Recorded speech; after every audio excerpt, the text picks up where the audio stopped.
what's happening in Iran it should matter to the American people. A repression of a population and in a country that's in the heart of the Middle East that has the potential to build nuclear weapons is always something that can come back to affect us here at home.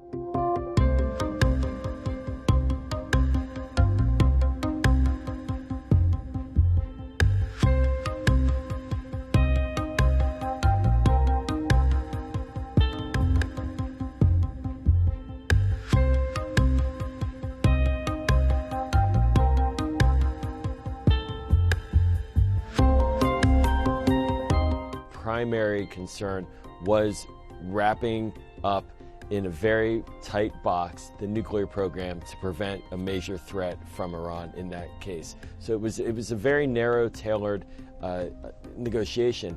What that means is that Iran is a very tough government. It's a very tough negotiating partner, and it has been tough for decades, and it was very difficult to open up those negotiations over the nuclear program.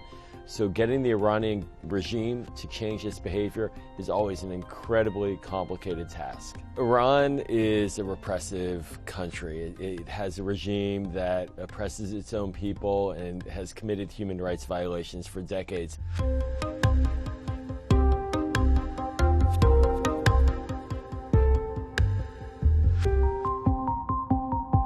These protests are widespread. Iran shut down the internet to try to block international eyeballs and views into what is happening on the ground, and hundreds of people have been killed on orders of shoot to kill by the Iranian government. So these are very violent protests in terms of the repression against the protesters. And the Iranian people continue to go out into the streets. What we do know is that these are also not centrally organized protests. It's not as if there's some individual leader who is in charge. These are widespread and in many ways very much popular, like the street protests that we saw in the Arab world through the Arab Spring about a decade ago.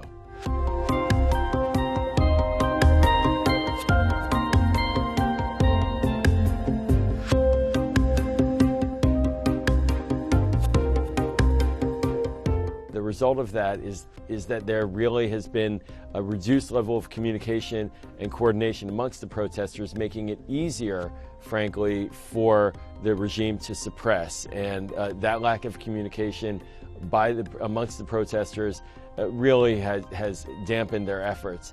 And on the outside, we need to know what's happening in Iran, and there needs to be a significant global effort to condemn it, and that requires information. So the blocking of information has been significant, but the Trump administration, to its credit, opened up a hotline and has received over 20,000 pieces of data, be it emails, be it images, be it videos sent to them, as well as to major human rights groups like Amnesty International, who have been connecting to those on-the-ground protesters and absorbing their data.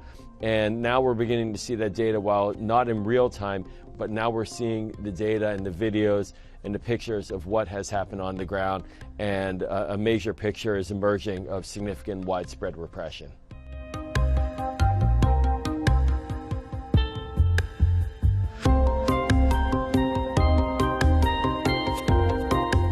We should be ensuring that we're doing negotiations with this regime on the hard security issues, because if we don't, then that really undermines our long-term ability to project our influence and advance our interests in the Middle East. I think that President Trump needs to understand that the power of the United States is only able to hit a certain level. It's limited. The power of the United States is increased when we have our partners and allies working with us. And so the president, he should be pulling in Europe to put more pressure on Iran rather than less right now. But the way to do that is to re-engage in the nuclear deal and find a way to identify the perpetrators who are leading this repression. And we know their names, and the United States knows their names, and we can target them with sanctions. But the policy is a muddle right now, and the danger is that the Iranians are sort of getting, while we don't at all like what's happening on the ground. The Iranian government is getting to do what it wants to do. It is repressing its people. This is what it's been doing for years. It's restarting its nuclear program, and it is getting some sanctions relief and engagement with Europe.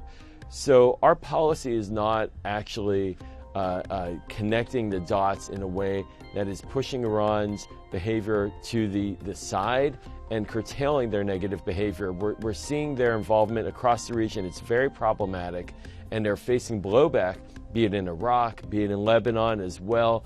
There's a lot of concern about Iranian behavior, but we haven't yet figured out how to mobilize our allies in a way that actually effectively pushes back on that. We're seeing more violence, but that doesn't necessarily mean that we're going to succeed because the violence against the Iranian regime is happening from these protests, which again are peaceful protests. I want to emphasize that. We need to find a way to mobilize more support on our side, and that is something that we have not yet done.